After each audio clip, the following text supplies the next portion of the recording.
Sometimes coming into, another team's gym and you see that 9-1 record, you can be a little intimidated. And, Norristown's always going to have a good-sized crowd, so you're going to have to put up with some fan noise. But Springfield doing a nice job coming into this gym tonight. Plus, if you're a Spartan player, you may look up and see the Suburban 1 champion banner and see year after year after year that you're Suburban 1 Colonial Division champion or league champion, and you might be a little bit intimidated. Not so for this Spartan squad, who are hanging tight so far. Danny Evans in the game for the first time. Weldon for 3 from the corner. Brad Weldon. He's had Norristown's last 7 points, and it's 21-15. Bounce pass to Luz. It's guarded by Evans and Allen. Kane threw it off of Weldon. Very interesting play, but it works as they were having trouble breaking the Norristown press. Think he did that intentionally? It was a smart play. He knew he was having trouble getting across the timeline, so what better thing to do than slam it off a Norristown Eagle? Feed to Russell. Oh. He loses the ball, but right into the hands of John Sabia. He puts it in. He's got 5. Evans back to Green. Swings it over to Allen in the corner. Great bounce pass to Green. Good feed to Evans. Puts up the shot, no good. Allen grabs the rebound. Good strong move. He dipped that shoulder underneath. Corey Russell had no chance of getting to him. Maurice Allen with 2 points.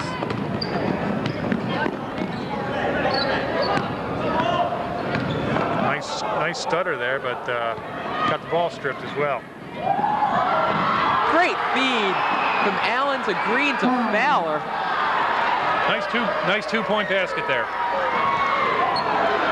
Allen started that play, and definitely that was his responsibility that they got that basket. Shot up and no good. Brad Weldon with the rebound. And Norristown trying to put a little bit of excitement into this gym. Finds Fowler, tries to go underneath, and it won't go. For every slam dunk, you can always miss a layup. And Springfield calls a timeout after the rebound. 25-17, Norristown is going up by 8 points. A little better second quarter right now. Yes, Norristown did come out on fire in the second quarter, and they punctuated it, exclamation point there, with a slam dunk by Lee Fowler that got this crowd off its seat, and I'm sure they'll be talking about that for a couple games to come. However, and I hate to play the pessimist here, if you're going to slam dunk the ball, you better make it. And you better make your layups, too. And since I have Lee Fowler in class, I will surely tell him tomorrow, that was a nice dunk you had, Lee, but you missed a layup, too. We talked about this last night at the girls' game. I think one of the fundamental shots that a lot of high school basketball players miss is a layup. It's the foundation of basketball. The easiest shot you have a 6-foot by 4-foot piece of glass to help you out, and you cannot make it. It's beyond me. It's like not being able to lace up your shoes when you get on the track. It just. Weldon with the steal there. He goes strong to the basket. Brad Weldon, another one. This Norristown team, if they do miss a layup, this is a team that recovers from missed baskets, and they come back and throw up a 3 and it's good, or something else. Oh, I'm not saying that the team's going to go down the drain when you miss layups. However, you can't miss them. Those points are cake, icing on the cake right now. When you go up against Harrisburg and Hatboro-Horsham, they're the meat of the matter. So Weldon going to get called for a foul as we had some very quick action going on there. And I agree with you, Neil, against a team like Souderton, which Norristown, won by a decisive margin, those missed layups didn't mean anything. But losing by 8 to Harrisburg, you start to think that, 4 mistakes, and that's 8 points right there, and that's a tie game, and who knows what could have happened. That's right. We were talking to Coach Jackson, Roger Jackson, the girls coach, beforehand, and his team gave up a victory today, and they missed 4 layups that they should have made. And that's what we're talking about right now, where you have to make every single layup because you never know when it's going to come back to haunt you. Back to action now. Ted Luz with the ball, guarded closely by Green. Lewis with too many steps there. Good defense from Marcus Green to force Ted Lewis into the turnover.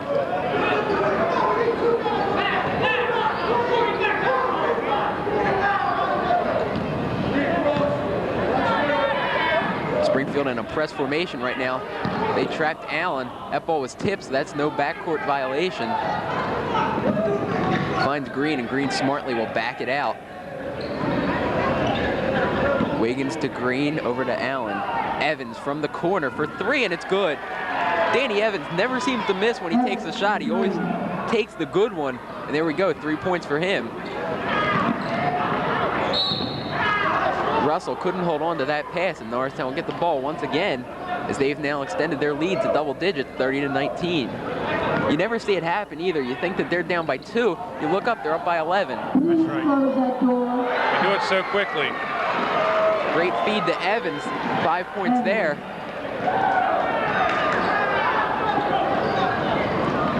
Now this game's starting to get out of hand a little bit as Norristown is going on a run. Springfield hasn't even gotten close to the basket in their last few possessions. Yeah, it's going to be hard for them to score a basket if they can't even get it in the paint. Kane now guarded by Allen. And that's a tribute to the defense, Maurice Allen and Marcus Green, stopping the Spartans from even getting inside. Easy rebound there as John Sabia finishes that one. Springfield dominating inside on that possession. That appears to be the way to attack Norristown, try and attack their size, as they are a quick team, so you can't out-quick them, but you can outsize them. Green somehow comes out with that one, kicks it back out to Evans. Swings to Green. Great cross-court pass to Allen. Allen going to the basket, and he is fouled. Good ball movement there from Norristown. Very patient. 2 substitutions coming in for Springfield. It'll be Kim and Shepard coming in.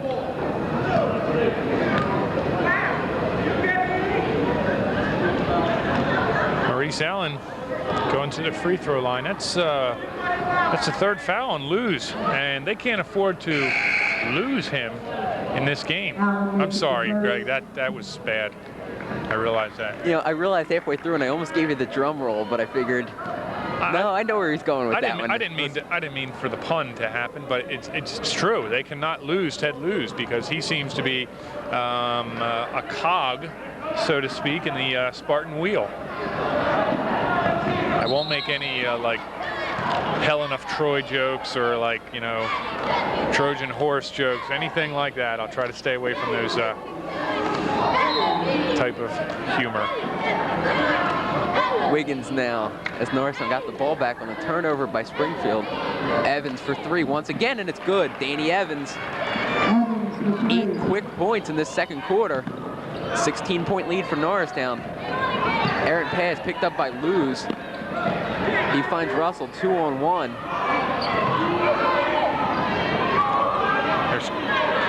Battling inside. Kim almost got a piece of that one to Allen.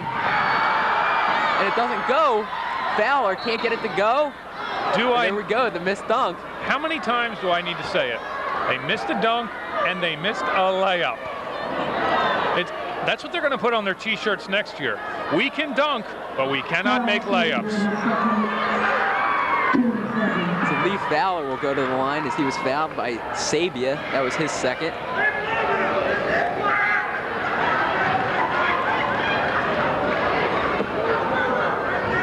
Fowler misses the first one, and there we go. The other thing that'll kill a coach. And we cannot make free throws either. We can practice our dunks until the cows come home, but heaven forbid we go to that free throw line at the end of practice and shoot Larry Bird style 100 free throws. That's what made him so good. He sat at that free throw line. You always hear the story about how he sat in Indiana with a piece of wood underneath the basket so the ball came back to him. He just sat outside all day and hit those free throws. I'm sure Michael Jordan doesn't practice his dunks. I know they come naturally, and most dunks do. You don't have to practice them. Lewis now trapped by Evans and Wiggins, and Lewis forced to call timeout.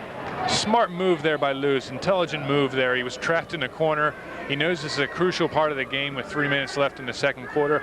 He smartly takes a timeout. I don't even think the coach is upset with that move. I think that was a good, smart, intelligent thing to do.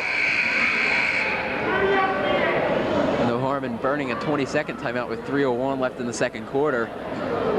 You know, if you have all the timeouts, why not use them? And definitely, I agree with you, a smart play right there, is you cannot really let this Norristown team score much more.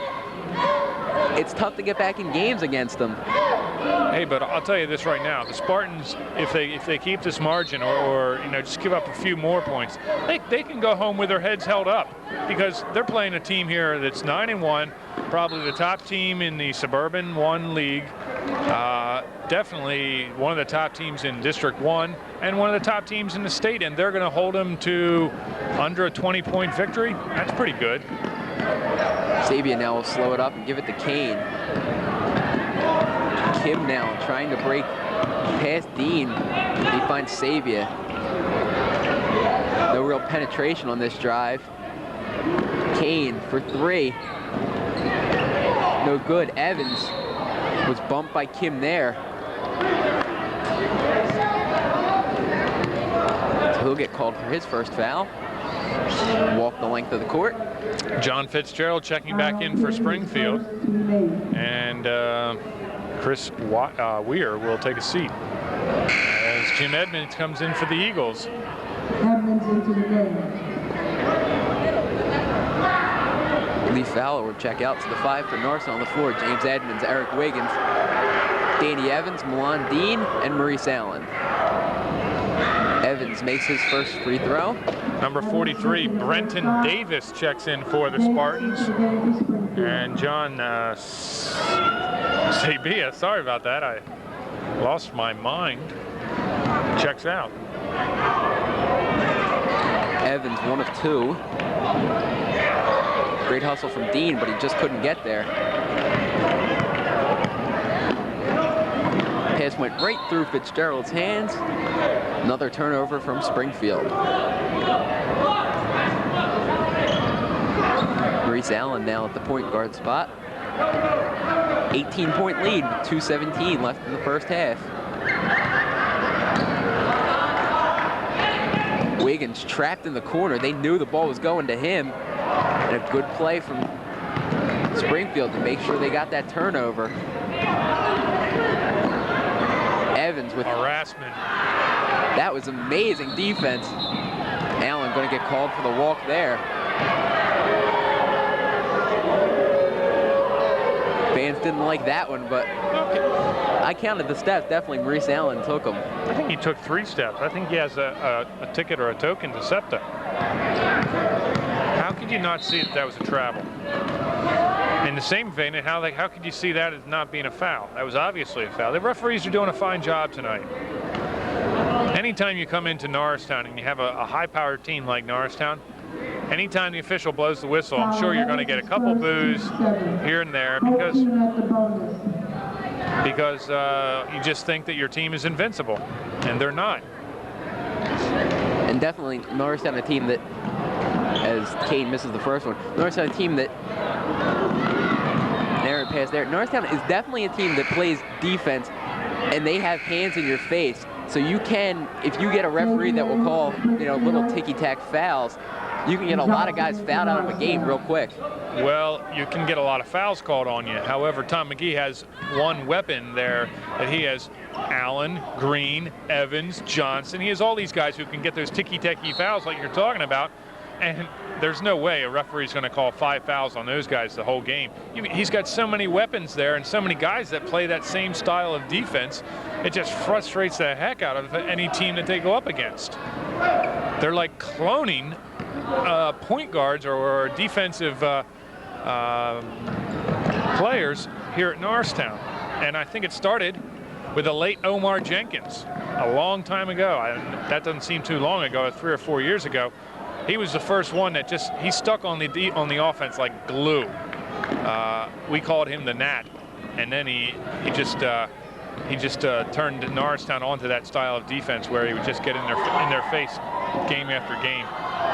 Kim shot no good, and here comes Norristown with numbers. Dean was fouled on his way up to the basket. Definitely a chance for a layup there, but Kane fouled him on the way to the basket.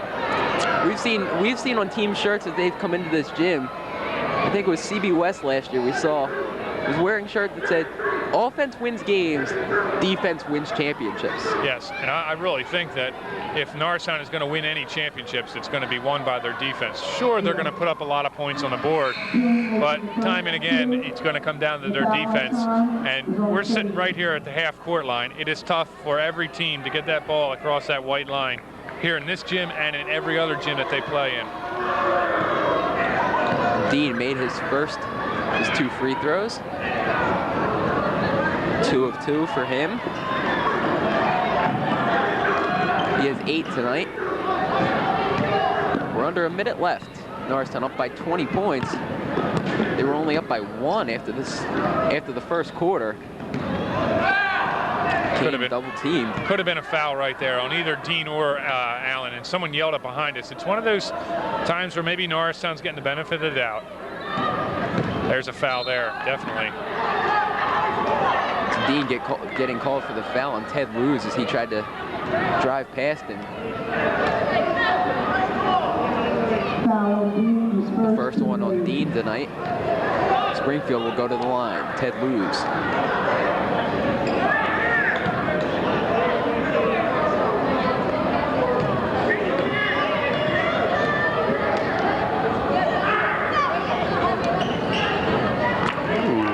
Using every part of the rim there. Lewis gets the first one to fall. A lot of hang time on that ball. He's taking a breather, you know. He asked Ted Lewis after the game. He'll also say that he meant to do that. That's right. Second one, not as fortunate for him. Shot put up blocked by Darryl Johnson. Great play right there. And the fouls go both ways. Sabia's called on that foul. He did the same thing to Danny Evans that the Norristown team was called on earlier, and that's his third foul. 2 players for Springfield with 3 fouls tonight. 2 of their starters, not good for Springfield. That could be costly.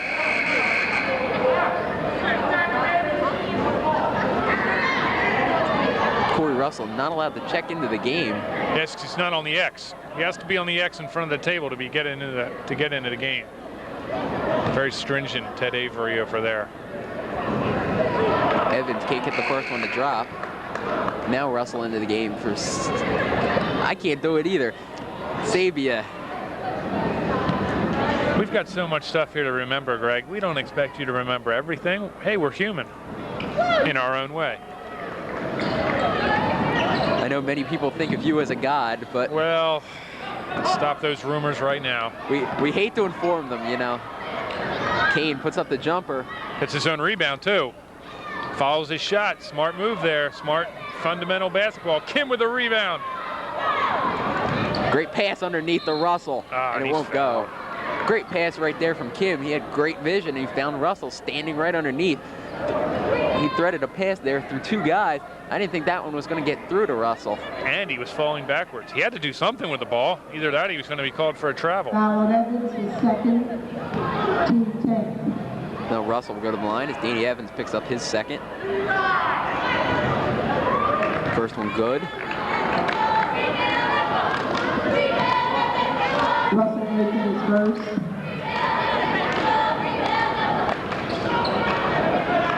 One of 2 from Russell. Darryl Johnson with the rebound. Norristown's got a chance to get points on the board. Dean shot way off the mark, and there we go at the end of the first half. 42-23. Norristown, a sluggish first quarter, but came out and dominated this second quarter. Yeah, it's probably the score that we expected to see on the scoreboard, but not in the fashion that it appeared there. It was sluggish, as you said in the beginning. They were down 9-1 at one point, but they have battled back to a commanding halftime lead, 42-23. So Norristown up by 19 points, and we'll be back a little bit to bring you third quarter action from Norristown Area High School.